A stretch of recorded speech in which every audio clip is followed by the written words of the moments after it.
அன்பு ஊடக நண்பர்களுக்கு வணக்கம். நேற்றைய முன்தினம் நாடாளுமன்றத்திலே மகளிர் இடஒதுக்கீடு சட்ட மசோதாவை திமுகவும் அதன் கூட்டணி கட்சிகளும் அந்த மசோதாவை தோல்வியடைய வைத்திருக்கின்றார்கள். இது திமுக பெண்களுக்கு செய்த மிகப்பெரிய ஒரு துரோகம், பச்சை துரோகம். இது எப்படி இருக்குதுன்னா, திமுக பெண் சிசுவை கருவில் கொலை செய்ததற்கு ஈடான ஒரு செயல். பெண் சிசுவை கருவிலே கொன்றதற்கு ஈடான ஒரு செயல் திமுக செய்திருக்கிறது. இந்தியாவுக்கு விடுதலை அடைந்து 80 ஆண்டுகள் ஆகின்றனர். இந்த 80 ஆண்டுகள் காலமாக பெண்கள் படிக்க வேணும், வேலைக்கு போகணும், அதிகாரம் வேணும், முன்னேறணும், எம்எல்ஏ ஆகணும், எம்பி ஆகணும், ஆட்சி அதிகாரம் வேண்டும் என்று எவ்வளோ அவங்க வாழ்க்கையில் போராடிட்டு வராங்க. அது இல்லாமல் இந்த 40 ஆண்டு கால கனவு சட்டமன்றத்திலும் நாடாளுமன்றத்திலும் பெண்களுக்கு குறைந்தது 33 விழுக்காடு இடஒதுக்கீடு வேண்டும் என்று எத்தனையோ போராட்டங்கள் நடைபெற்றது. அந்த போராட்டங்களுக்கெல்லாம் முடிவு வருகின்ற காலத்தில் நேற்றைய முன்தினம் மோடி அவர்கள் அவருடைய அரசு நாடாளுமன்றத்திலே மக்களவையிலே பெண்களுக்கு இடஒதுக்கீடு மசோதா,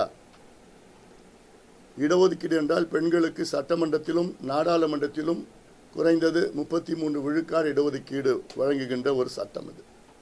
இதை திமுக முதலமைச்சர் ஸ்டாலின் அவர்கள் அதற்கு முந்தைய நாள் கருப்பு உடை அணிந்து அந்த சட்ட மசோதாவை எரித்தது. இது ஒரு தேச துரோக செயல். இது ஒரு மிகப்பெரிய ஒரு குற்றம். அதுவும் மகளிருக்கான இடஒதுக்கீடு மசோதா நகலை ஒரு மாநிலத்தின் முதலமைச்சர் எரித்தது ஒரு தேச துரோகம் செயல். இதற்கு தேர்தல் ஆணையம் அவர்கள் மீது வழக்கு பதிவு செய்ய வேண்டும், அவருக்கு தண்டனை வழங்க வேண்டும். அடுத்தது, இந்த சட்ட மசோதா தோல்வி அடைந்து விட்டது திமுகவால். அதன் பிறகு முதலமைச்சர் ஸ்டாலின் அவர்கள் பட்டாசு வெடித்து கொண்டாடுகின்றார் என்றால் அவருடைய மனநிலை பெண்கள் தெரிந்து கொள்ள வேண்டும். இது எவ்வளவு வன்மமான ஒரு மனநிலை. அது பெண்களுக்கு ஒரு சட்டம், பெண்களுக்கு முன்னேற்றத்திற்கு ஒரு சட்டம், பெண்களுக்கு எம்பிக்கள் எம்எல்ஏக்கள் ஆகுவது இடஒதுக்கீடு, பெண் இடஒதுக்கீடு சட்டத்தை தடுத்தது மட்டுமல்ல, அதை கொண்டாடுகின்ற ஒரு முதலமைச்சரை நீங்க பார்த்திருக்கீங்களா? இந்த சட்டம் நிறைவேறியிருந்தால் தமிழ்நாட்டுக்கு இன்று 39 நாடாளுமன்ற உறுப்பினர்கள் இருக்கின்றார்கள். அது 59 நாடாளுமன்ற உறுப்பினர்களாக உயரும். இந்த 39 நாடாளுமன்ற உறுப்பினர்கள் இன்றைய சூழலில், மக்களவை உறுப்பினர்கள் இன்றைய சூழலில் வெறும் 5 பேர் தான் பெண்கள். அவருடைய சகோதரி கனிமொழி உட்பட. இந்த சட்டம் நிறைவேறியிருந்தால் 59 நாடாளுமன்ற உறுப்பினர்களாக உயர்ந்திருக்கும். அதில் 20 பெண்கள் நாடாளுமன்றத்திற்கு தமிழ்நாட்டிலிருந்து வருகின்ற 2029 நாடாளுமன்ற தேர்தலில் செல்வார்கள். அது மட்டுமல்ல, இப்போ சட்டமன்றத்திலும் கிட்டத்தட்ட 117 பெண்கள் சட்டமன்ற உறுப்பினர்களாக 2031 சட்டமன்ற தேர்தலில் வருவார்கள். இது எவ்வளவு பெண்களுக்கு ஒரு அதிகாரம், ஆட்சி அதிகாரம். ஸ்டாலின் அவர்கள் சொன்ன காரணம், இதில் வட மாநிலங்களுக்கு அதிகமாக கூடுதலாக எண்ணிக்கை வந்துடும், தமிழ்நாட்டுக்கும் தென் மாநிலக்கும் குறைஞ்சிடும்னு ஒரு பொய்யை மீண்டும் மீண்டும் சொன்னார். அவர் சொன்ன கருத்து தான். அதற்கு பிரதமர் அவர்களும் உள்துறை அமைச்சர் அவர்களும் நாடாளுமன்றத்திற்குள்ளே உறுதி கொடுக்க வேண்டும், யாருக்கும் பாகுபாடு இல்லாத உயர்த்த வேண்டும், ஒரே சீராக உயர்த்த வேண்டும் என்று இதே ஸ்டாலின் அவர்கள் தான் சொன்னார். அப்படி பிரதமர் அவர்கள் நாடாளுமன்றத்தில் உறுதி கொடுத்தால் இந்த சட்டத்தை நான் ஆதரிக்கிறேன் என்று சொன்ன ஸ்டாலின் அவர்கள், பிரதமர் அவர்களும் உள்துறை அமைச்சர்களும் சட்ட அமைச்சர் 3 பேருமே நாடாளுமன்றத்திற்கு உள்ள இந்த சட்ட திருத்தம், அரசியல் சாசன சட்ட திருத்தம் யாருக்கும் பாதிப்பு வராது, தமிழ்நாட்டுக்கு 50 விழுக்காடு இடங்கள் அதிகரிக்கப்படும் என்றால் உத்தரப்பிரதேசத்துக்கும் அதே 50 விழுக்காடு இடங்கள் அதிகரிக்கப்படும். பீகார், வட மாநிலத்தில் உள்ள உத்தரப்பிரதேஷ், பீகார், சத்தீஸ்கர், ஜார்க்கண்ட், பஞ்சாப், ஹரியானா, டெல்லி, இது போன்ற அத்துணை, உத்தரகாண்ட், இது போன்ற மத்திய பிரதேசிலிருந்து அத்துணை வட மாநிலங்களுக்கும் 50 விழுக்காடு தான் இடங்கள் அதிகரிக்கப்படும். தமிழ்நாட்டுக்கும் 50, வட மாநிலத்துக்கும் 50, கேரளா தென் மாநிலங்களுக்கும் 50, இந்தியாவில் இருக்கின்ற 28 மாநிலங்களுக்கு 50 விழுக்காடு ஒரே சீரான முறையில் இடங்கள், சட்டமன்றம், நாடாளுமன்ற இடங்கள் அதிகரிக்கப்படும். அப்போ இதுல என்ன பிரச்சனை வருது? யாருக்கு பிரச்சனை இருக்கு? அப்போ உங்களுக்கு பெண்களுக்கு எதிரான ஒரு வன்மமான ஒரு எண்ணம் தானே உங்களுக்கு இருக்கு, இதை கெடுக்கணும்னு. தமிழ்நாட்டில் உள்ள பெண்கள் இன்னைக்கு கொதித்து போயிருக்கின்றார்கள், கோபமாக இருக்கின்றார்கள். ஏன் ஸ்டாலின் அவர்களுடைய தங்கச்சி மட்டும்தான் எம்பி ஆகணுமா? சாதாரண பெண்கள்லாம் எம்பி ஆகக்கூடாது, எம்எல்ஏ ஆகக்கூடாதா? அடக்கப்பட்ட, ஒடுக்கப்பட்ட, வஞ்சிக்கப்பட்ட பட்டியலின மக்கள்லாம் எம்பி ஆகக்கூடாதா, எம்எல்ஏ ஆகக்கூடாதா? எவ்வளோ பெரிய ஒரு துரோகம் பெண்களுக்கு செய்த திமுக, அதன் கூட்டணி கட்சிகளை வருகின்ற சட்டமன்ற தேர்தலில் தமிழ்நாட்டில் உள்ள பெண்கள் இதை மறக்க கூடாது. ஒரு பக்கம் பெண்களுக்கு பாதுகாப்பு கிடையாது, பெண்களை நீங்க கொலை பண்ணிட்டு இருக்கீங்க, பெண் குழந்தைகளை கொலை செய்து கொண்டிருக்கின்றீர்கள். பாலியல் வன்கொடுமை, 2.5 வயசு பிஞ்சு குழந்தைய பாலியல் வன்கொடுமை செய்து கெடுத்து கொலை செய்கின்ற திமுக நிர்வாகி தமிழ்நாட்டில். 8 வயசு குழந்தை, பள்ளிக்கூடம் போற குழந்தைய அது வர வழியில் அதை பாலியல் பலாத்காரம் செய்து கெடுத்து அது போன்ற சம்பவங்கள் தமிழ்நாடு நடக்குது. பெண்களுக்கு பாதுகாப்பே இல்லை. ஸ்டாலின் அவர்கள் ஆட்சி 5 ஆண்டு கால ஆட்சியில் 62 குழந்தைகளுக்கு எதிரான குற்றங்கள் நடைபெற்றிருக்கிறது. இது தெரிஞ்சது, தெரியாதது எவ்வளவு லட்சக்கணக்கில் இருக்கும். 44,000 பெண்களுக்கு எதிரான குற்றங்கள் தமிழ்நாட்டில் நடந்திருக்கிறது. 44,000, அதுல 2100 கொலை, அதில் கிட்டத்தட்ட 900 பாலியல் வன்கொடுமை செய்து கொலை.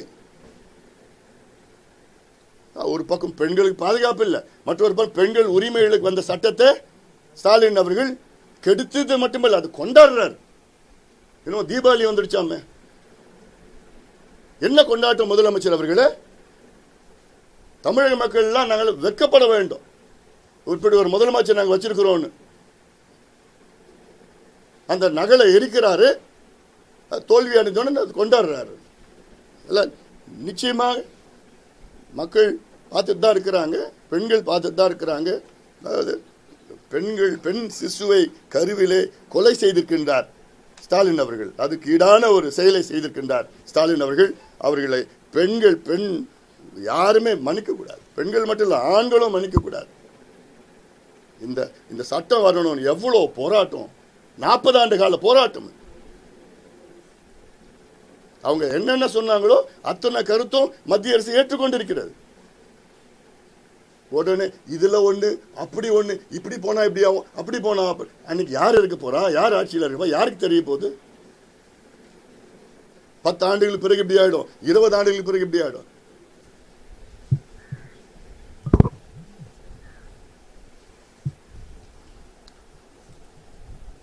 இதுல ஏதாவது கேள்விகள் இருக்கு? அடுத்தது இன்னொன்னு செய்தி ஒன்று இருக்கு, 2 செய்தி இருக்கு.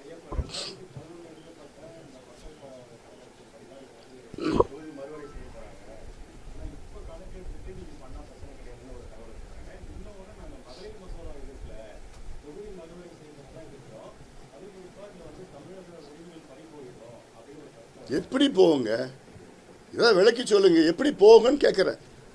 எப்ப எடுத்தாலும் 50 விழுக்காடு இடங்கள் தமிழ்நாட்டுக்கும் அதிகரிக்கப்படும். உத்தரப்பிரதேஷ், பீகார், ஜார்க்கண்ட், சத்தீஸ்கர், மத்திய பிரதேஷ், பஞ்சாப், ஹரியானா போன்ற வட மாநிலத்துக்கும், தென் மாநிலம் கேரளா, கர்நாடகா, ஆந்திரா, ஹரியானா, தெலுங்கானா, ஒரிசா, மகாராஷ்டிரா போன்ற அத்துணை மாநிலங்கள் ஒரே சீராகத்தான். இன்னும் சொல்ல போனால் தமிழ்நாட்டுக்கு 51 விழுக்காடு அதிகரிக்கப்படுகிறது.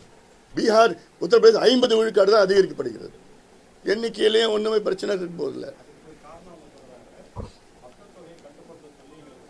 இது மக்கள் தொகைக்கும் இந்த மறுவரைக்கும் சம்பந்தமே கிடையாது.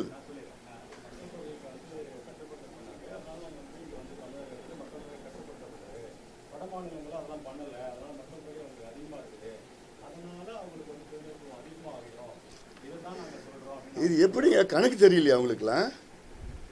இல்லை தெரிஞ்சு தெரியாத மாதிரி நடிக்கிறாங்களா?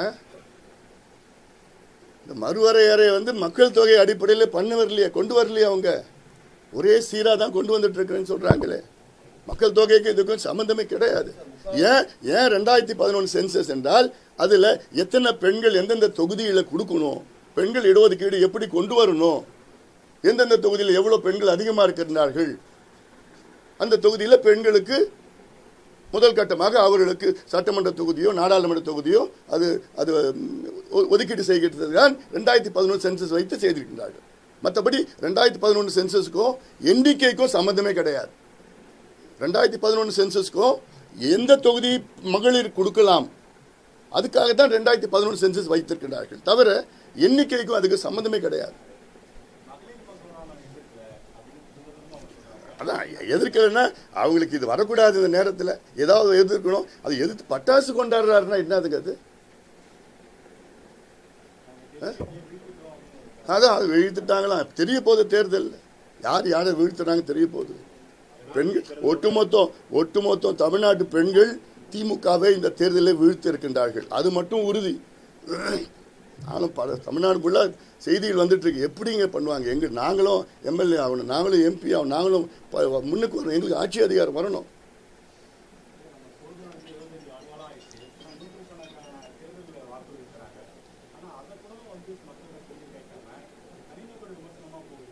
அதான் இப்போ முதலமைச்சர் ஸ்டாலின் அவர்கள் தேர்தல் அந்த பிரச்சார தொடக்கத்தில் 5 ஆண்டு காலம் அவர் செய்த திட்டங்களை வைத்து ஓட்டு கேட்டார், வாக்குகள் கேட்டார். அது எடுப்படலை. ஏன்னா மக்களுக்கு அதை பற்றி தெரியல. ஏன்னா அது பொய்யானது. அப்படி எதுவும் திட்டம் நடக்கலை, அதுக்கு நிதி ஒதுக்கீடு நடக்கலை, வெறும் அறிவிப்பு தான் வந்திருக்குது. அதன் பிறகு பார்த்தாரு, பிஜேபி வச்சு ஓட்டு கேட்டார். இதில் பிஜேபி வந்துடும், அப்படி பிஜேபி வந்துடும் அப்படின்னு. அப்புறம் நானும் சொன்னேன், ஐயா ஸ்டாலின் அவர்களே, இது பிஜேபிக்கும் உங்களுக்கும் போட்டி கிடையாது, உங்களுக்கும் பிஜேபிக்கும் போட்டி நாடாளுமன்ற தேர்தல் 2 ஆண்டுகளுக்கு முன்பு முடிஞ்சு போச்சு. நீங்கள் சட்டமன்ற தேர்தலுக்கு வாங்க, இப்போ எம்எல்ஏ தேர்தல் நடக்குது, இது உங்களுக்கும் எடப்பாடி பழனிசாமி அவர்களுக்கும் தான் போட்டி அப்படின்னு சொன்னோன்னே இப்போ அதையும் நிறுத்திட்டார். இப்போ வேறு எது இல்லாமல் இப்போ எடப்பாடி பழனிசாமி அவர்களை பற்றியும் என்னை பற்றியும் தனிநபர் விமர்சனம் பண்ணிட்டு இருக்கார். இப்போ அன்புமணினா அசிங்கம், எடப்பாடி பழனிசாமினா இது அப்படி இப்படின்னு சொல்லி என்னமோ வார்த்தை கொச்சையாக பேசிகிட்டு இருக்கார். அது அவருடைய இயல்பு தான். இது எங்களுக்கெல்லாம் புதுசாக இல்லை. எதுவுமே இல்லைன்னா கடைசியில் இதுக்கு தான் வருவாங்க. அவங்க பேசணும்னா நாங்களும் பேசுவோம். நிச்சயமாக கிடையாது. தரக்குறைவான அரசியல், தரக்குறைவான ஒரு முதலமைச்சர் பேசலாமா? முன்னாள் முதலமைச்சரை பற்றி பேசலாமா? தப்பு இல்லை. நீங்கள் உங்கள் சாதனையை பற்றி பேசுங்க. அதுதான் நீங்கள் கேட்கணும். அந்த கேள்வி அவர்கிட்ட கேட்கணும், முதலமைச்சர்கிட்ட கேளுங்க.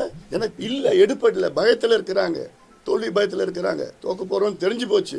உடனே இதை அப்படியே போட்டுக்கிட்டு வேற பண்ணணும். அவர் மட்டும் இல்லை, அவருடைய மகனும் பேசிகிட்டு இருக்காரு. எங்களுக்கும் பேச தெரியும், ஆனால் அந்த அளவுக்கு நாங்கள் போகிறது கிடையாது. இப்போ என்னன்னா 8000 ரூபாய் கூப்பனை பற்றி பேசிகிட்டு இருக்காரு. ஏன் நீங்கள் 5 ஆண்டு காலம் ஆட்சி பண்ணீங்களே, அது மேலே உங்களுக்கு நம்பிக்கை இல்லையா? உங்களோட தேர்தல் அறிக்கை மீது நம்பிக்கை இல்லையா? உங்களோட திராவிட மாடல் மீது நம்பிக்கை இல்லையா? 8000 கூப்பனை வச்சு தான் நீங்கள் நம்புறீங்களா அந்த தேர்தலில்? மக்கள் இதெல்லாம் பார்த்துக்கிட்டு மக்கள் முடிவு பண்ணிட்டாங்க. உறுதியாக அதிமுக ஆட்சிக்கு வருது, எங்கள் கூட்டணி ஆட்சிக்கு வருது, அதிமுக ஆட்சி நடக்குது, அது உறுதியாயிடுச்சு. நான் அப்போ 3 மாதத்திற்கு முன்பு ஒரு நிலை வேற மாதிரி இருந்தது. அந்த மீடியாலாம் சொல்லி கிள்ளி திமுக அப்படி இப்படின்னு ஒளிர்கிறது, மிளிர்கிறது, குளிர்கிறதுன்னு சொல்லிட்டு எல்லாம் என்னமோ வார்த்தையெல்லாம் போட்டுட்டு இருந்தாங்க. அது குறைஞ்சு இந்த தேர்தல் போன மாதத்துலேருந்து அப்படியே டவுன் ஆகிடுச்சு. நாங்கள் அப்படியே வேகமாக ஓடிட்டுருக்கோம். பின்னாடி துரத்திட்டு வராங்க, அவ்வளோதான். துரத்திட்டுலாம் இல்லை, மெதுவாக தோல்வியை ஒத்துக்கிட்டாங்க திமுக. நாங்கள் வேகமாக போயிட்டுருக்குறோம். மிகப்பெரிய வெற்றி எங்களுக்கு காத்துட்டு இருக்குது. அது மக்கள் எல்லாம் முடிவு செஞ்சுட்டாங்க. இன்னொன்று, ரெண்டாவது செய்தி, இப்போது விஜய் அவர்கள் அரசியலுக்கு வந்திருக்கிறாரு. ஒரு குறுகிய காலம்தான். இந்த தேர்தலில் விஜயுடைய ஆதரவாளர்களுக்கு ஒரு அன்பான ஒரு வேண்டுகோள் நான் வைக்கின்றேன். விஜயுடைய ஆதரவாளர் விஜய் அவர்கள் அவர் கட்சியை தொடங்கின காரணமே திமுகவை எதிர்க்க வேண்டும், திமுக ஆட்சியை அகற்ற வேண்டும் என்று. விஜயகாந்த் அவர்களும் கட்சி தொடங்கின காரணம் திமுகவை அகற்ற வேண்டும், திமுக ஆட்சி அகற்ற வேண்டும் என்று. இப்போ பிரேமலதா அவர்கள் அவங்க கூட இப்போ எதிரி கூட போய் சேர்ந்துட்டாங்க. சேர்ந்துட்டு எங்களுக்கு தான் வேலை செய்கிறாங்க. அதிமுக கூட்டி தான் வேலை செய்கிறாங்க. அங்கே இருந்தோம், அந்த கூட்டணியில் இருந்தோம். ஏன்னா அவங்க ஒருத்தரே போதும். தமிழ்நாட்டில் எங்கே பார்த்தாலும் கஞ்சா விற்கிறாங்க, எங்கே பார்த்தாலும் மது விற்கிறாங்க, எங்கே பார்த்தாலும் கள்ளசாராயம் விற்கிறாங்க, எங்கே பார்த்தாலும் பெண்களை பாலியல் வன்கொடுமை செய்கிறாங்க, எங்கே பார்த்தாலும் குழந்தைகளை கெடுத்து கொலை செய்கிறாங்கன்னு அவங்களே முதலமைச்சர் வச்சுக்கிட்டே பேசிகிட்டு இருக்கிறாங்க. அதுவும் கடைசியில் இவ்வளோதான் நடக்குது தமிழ்நாட்டில், இதெல்லாம் ஒரு குற்றமே இல்லைன்னு அதுவும் சொல்கிறாங்க. திருப்பரங்குன்றத்தில் நிச்சயமாக நாங்கள் தீபத்தை ஏற்றுவோம்னு சொல்கிறாங்க. அதனால் உறுதியாக எங்கள் உறுதிக்கு அவங்க எங்கள் வெற்றிக்கு அவங்க பாடுபட்டுறாங்க. அது வேறு. விஜய் அவர்களோட நோக்கமே திமுகவை அகற்ற வேண்டும். எங்கள் நோக்கமும் திமுகவை அகற்ற வேண்டும். விஜய் அவர்கள் இந்த தேர்தலில் ஓரளவுக்கு வாக்குகள் பெறுவார், வெற்றி பெற முடியாது, வாக்குகள் பெறுவார். அதனால தான் நான் கேட்கிறேன், விஜய் உடைய ஆதரவாளருக்கு உங்களுடைய வாக்குகளை வீணாக்காதீர்கள், எங்களுக்கு வாக்களியுங்கள். அப்படி எங்களுக்கு வாக்களித்து உறுதியாக திமுக தோல்வி அடையும். உங்களுடைய நோக்கம் திமுக தோக்கணும். உங்களால் வெற்றி பெற முடியாது. வாக்குகள் பெறுவீர்கள், ஆனால் வெற்றி பெற முடியாது. அப்போ உங்கள் வாக்குகளை நீங்கள் வீணாக்காமல் அதிமுக தலைமையிலான கூட்டணிக்கு நீங்கள் வாக்களித்தால் உங்களுடைய நோக்கம் என்ன? திமுக அகற்றப்பட வேண்டும். அது நடக்கும். இது எனக்கு நடந்தது. 2016 மாற்றம் முன்னேற்றம் அன்புமணி கேம்பெயினிங்கில் எவ்வளோ ஆதரவு எனக்கு இருந்தது. அன்றைய சூழலில் ஒரு பக்கம் ஜெயலலிதா மேயர், ஒரு பக்கம் கலைஞர். நானும் போட்டியிட்டேன். அன்புமணி நல்லா பேசுகிறாருப்பா, நல்லவன், அவ்வளோ திட்டங்கள் கொண்டு வந்துடுறாரு. ஒரு வருஷம் முழுக்க நான் மக்கள் பற்றி பண்ணேன். கடைசியில் என்ன நினச்சாங்க, அன்புமணியா அது வெற்றி பெற முடியறது கஷ்டம், ஓட்டு வாங்குவார், வெற்றி பெறது கஷ்டம், ஏன் என்னை ஓட்டு வீணாக்கணும்னு சொல்லிட்டு அதிமுக ஓட்டு போட்டாங்க. அப்போது அதே சூழல் தான் இன்னைக்கும் இருக்குது.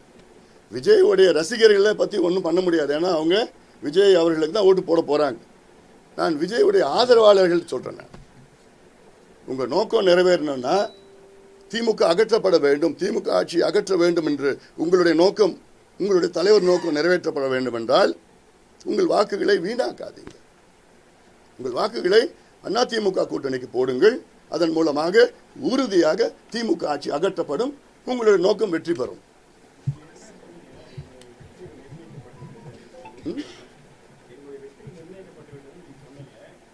எங்களுக்கு 200க்கு மேலே போகணும்ல.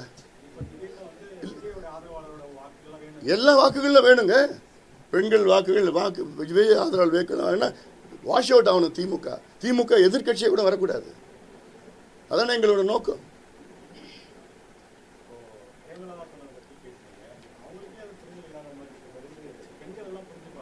எல்லாம் புரிஞ்சுக்கிட்டாங்க. அவங்க மட்டும்தான் புரிஞ்சுக்கல, மற்ற எல்லாமே புரிஞ்சுக்கிட்டாங்க. இது எல்லாத்தையும் கிராமத்தில் பேச ஆரம்பிச்சிட்டாங்க. என்ன பேசுகிறாங்க சொல்லி கிராமத்தில் வரைக்கும் பேசிக்கிட்டாங்க. முதல்ல என்னன்னா, விஜயகாந்த் அவருடைய ஆத்மா மன்னிக்காது.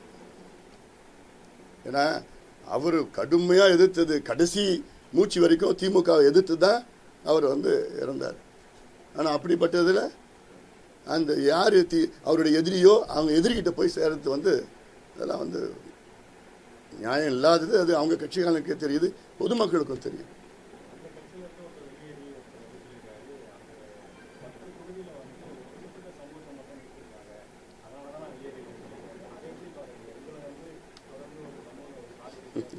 அது உள்ள நான் போக விரும்பலை. அது எல்லாருக்கும் உங்களுக்கும் தெரியும். அது உள்ள நான் அது போக விரும்பலைன்னா அப்புறம் வேறு மாதிரி டைவெர்ட் ஆகிடும். இன்றைக்கி இந்த ரெண்டு செய்தி தான் முக்கியமான செய்தி.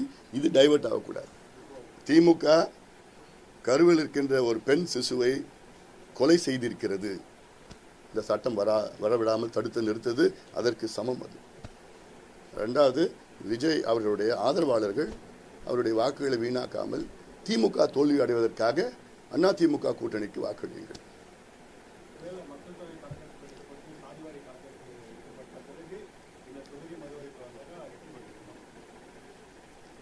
இல்லை, இப்போ சாதிவாரி கணக்கெடுப்புக்கும் இதுக்கும் என்ன சம்பந்தம் இருக்கு?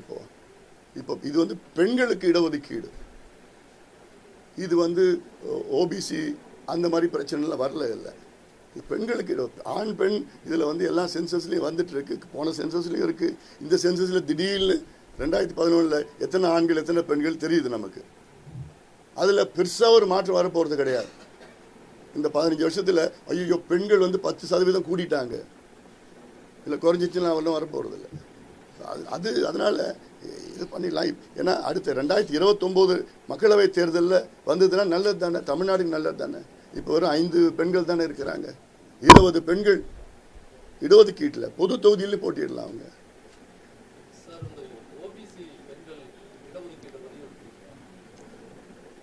எப்படி புரியல?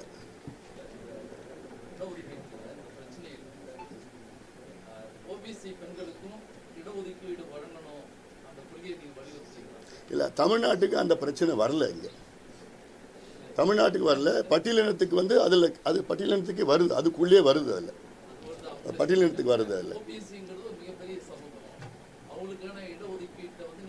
இல்லை, நாங்கள் எங்களுடைய கொள்கையும் அதுதான். பட் இதனால் ஒரு மிகப்பெரிய ஒரு சட்டம் வந்து வராமல் இருக்கக்கூடாது. இல்லை,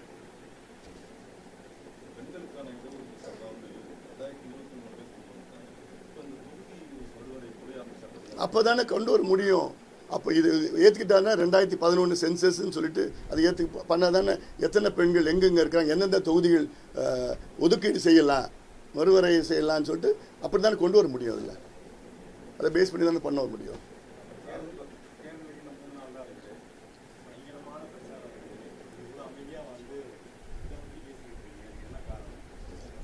இது எவ்வளோ பெரிய ஒரு துரோகம் நடந்திருக்கு, பெண்களுக்கு எதிரான துரோகம். அது நீங்கள் அவ்வளோ பேச மாட்டீங்க. அதனால தான் நான் பேசுகிறேன் உங்ககிட்ட. நீங்கள் விவாதமாக பார்த்து போட்டு என்னென்னமோ இவ்வளோ இருக்குது. தினம் விவாதமாக 2 நாளில் எவ்வளோ கொதிச்சு போயிருக்கிறாங்க பெண்கள்லாம். அவங்க உரிமைகளை மீட்டு எடுக்கிறது நீங்கள் தான் முக்கியமாக செய்யணும். ஊடக நண்பர்கள் தான். அது எவ்வளோ பெரிய துரோகம் நடந்திருக்கு. இதில் அரசியலுக்குள்ளே நான் போக வேண்டாம். இது பிஜேபி, காங்கிரஸ், தமிழ்நாடு, இது நிச்சயமாக வரணும். இல்லை, இது உறுதியாக எதிரொலிக்கும், 100 விழுக்காடு எதிரொலிக்கும் அதில். ஏன்னா இப்போ தான் நேற்று முந்த நாள், அதாவது இவர் ஒரு மசோதாவை தோற்கடித்த திமுக அதுக்கப்புறம் பட்டாசு வெடித்து கொண்டாடுறாருன்னா என்ன வன்மமான ஒரு எண்ணத்தில் இருக்கிறார். என்ன தோல்வி இது? என்ன முதல் தோல்வி? ஏன் அதுக்கு முன்னாடி என்ன தோல்வி வந்துருச்சு? இல்லை, அதுக்கு முன்னாடி என்ன தோல்வி வந்துருச்சா? இல்லை, அதுக்கு அதிமுக ஆட்சி, அதிமுக ஆட்சி சொல்லமா?